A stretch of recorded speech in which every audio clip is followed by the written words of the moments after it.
Steve DeJong with Sheriff's Homicide Bureau. It's STEV DEJ1G. Tell us what happened here. Earlier this morning, around 1:27 a.m., deputies our Lancaster Sheriff Station received a call of shots fired heard in a residence. When they arrived on scene, they observed that the residence in question was engulfed in fire. They made a crisis entry into the home. 3 deputies did. They were able to pull 3 individuals out of the home, out of the residence. LA County Fire Department showed up immediately thereafter, extinguished the fire, and were able to pull 2 more individuals out of the home.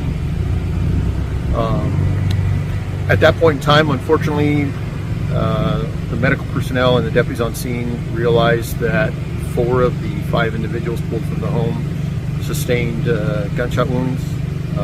Unfortunately, 3 were pronounced deceased at the scene. 1 was transported to a local hospital and is in critical condition, and the 5th person is uninjured. We have them at Lancaster Station right now, where we're going to be questioning that person. We did receive information there was additional family members that live at the residence, and they are at Lancaster Station as well. We're trying to determine what occurred.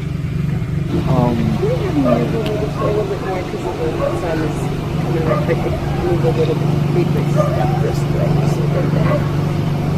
Right there, like right there. There you go. Okay. Is that okay? Okay. Understand, was there some sort of gathering or party going on here at this house when this all unfolded? No.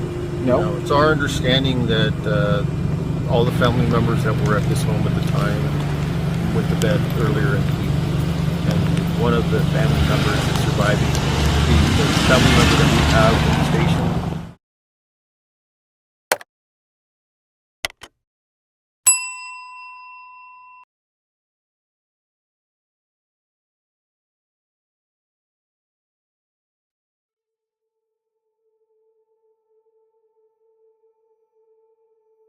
In the early morning hours of November 16th of 2024, 26-year-old Christine Akaak was asleep in her Lancaster, California home, along with her fiancé Edwin Garcia, aka Fur, her brother Janvi McQuindang, and his boyfriend Matthew Montebello was asleep when an intruder would enter the home and execute them all before setting the house on fire.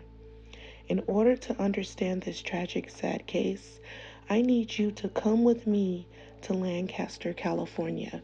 Lancaster, California is known for its rich culture, art galleries, museums, outdoor adventures, and family events.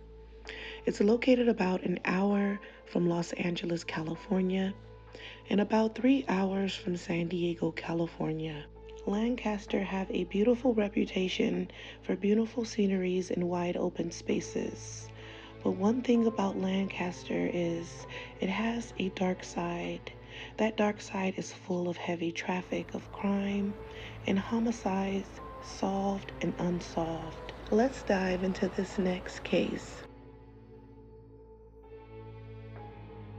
26-year-old Christine Akaak was an executive assistant for Odeum Management in Lancaster, California. She was the guardian of 3 younger siblings who resided with her at her residence, along with her 24-year-old fiancé, Edward Garcia, also known as Fur. Who also stayed at the residence with her was her 21-year-old brother, Janvi McQuindang, along with his boyfriend, 21-year-old Matthew Montebello. The group was described as quiet and friendly from nearby neighbors who didn't mess with anyone.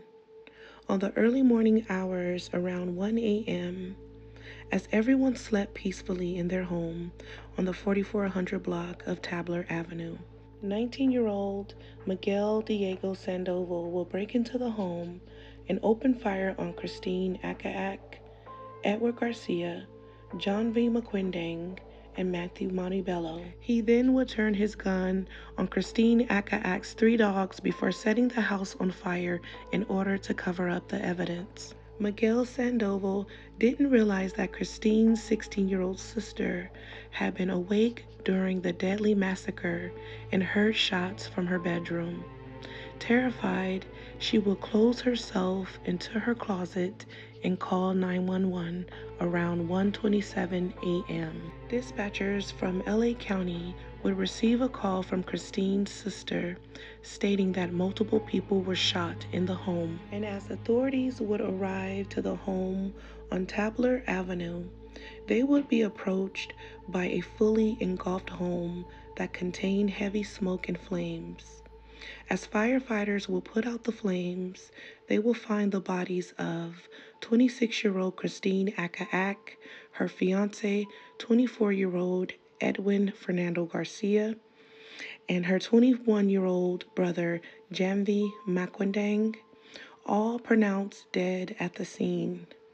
The fourth victim, 21-year-old Matthew Montebello, would be clinging to life as rescuers would rush him to a nearby hospital where he would later succumb to his injuries and pass away. A few hours after the homicide, a suspect by the name of 19-year-old Miguel Sandoval, who was later identified as the ex-boyfriend of one of Christine Ack's younger siblings, would be arrested for all 4 murders. 21-year-old Matthew Montebello's mother would donate his organs, and at the time of his death, he had just celebrated his 21st birthday. His family has started a GoFundMe to cover funeral expenses on his behalf. He is remembered as a kind, loving person who was very respectful, caring, and an amazing brother. They also described him as a gentle soul who was very smart and talented, according to his mother.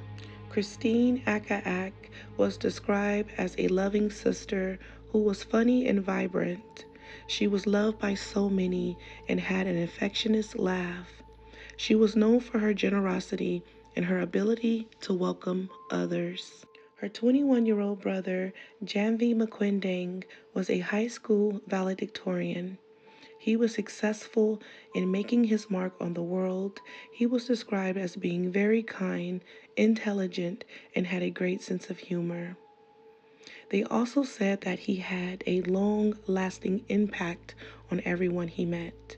He was also known to be a very special soul, that someone you can count on, according to his younger siblings. Christine and Janvi's younger siblings started a GoFundMe to cover funeral expenses for both sister and brother on their behalf. And you can go support that right now on GoFundMe. Edwin Fernando Garcia, aka Fernando or Fur. He was described as a gentle soul and a pillar of joy and happiness. The only boy out of 3 siblings in total, he was described as a hard worker who strived to follow his dreams. He was a wonderful brother, son, cousin, uncle, friend, and partner, and he had plans to be a teacher in academics and music. His plan was to marry his fiancée, Christine Ack, and live his life to the fullest, and this was according to his mother. His family also started a GoFundMe on his behalf, and here is where you can go and support him there. This case is extremely sad and tragic. 4 beautiful souls lost their lives before they can actually live it, and 3 families are forced to live in sadness because of someone else's cold and calculated actions. Miguel Sandoval is currently being held with no bail at the Twin Towers Correctional Facility in Los Angeles, California. His next court date will be on January 27th, 2025 at the MD Antelope Courthouse in Lancaster, California. This case is ongoing. Please continue to pray for the families of Christine, Janvi, Edwin, and Matthew, and may they receive the justice that they all deserve. And rest in peace to all 4 victims, Christine, Janvi, Fur, and Matthew. May we continue to advocate for you, about you, and through you. Don't forget to like, subscribe, and to share for more updates about this case and more content. Until next case, don't forget to love each other, pray for one another, and spread kindness to each and every person. Thanks for watching.